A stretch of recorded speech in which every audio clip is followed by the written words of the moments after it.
guys! Welcome to Just Langgi Vlog. For today's video naman guys, ay nagluluto ako ng adobong sigarilyas.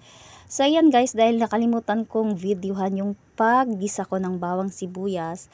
Tapos andyan na rin guys yung ating karne, tapos yung ating hipon. So ayan guys, halu-haluin na natin yung ating sigarilyas.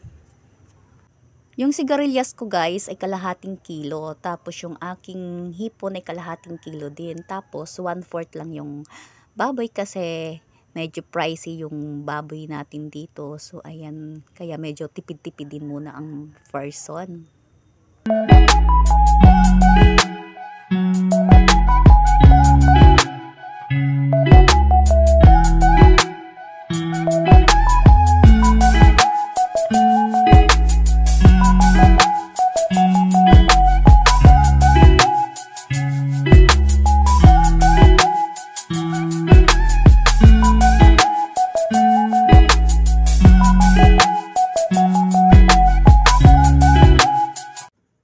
So ayan guys, takpan muna natin.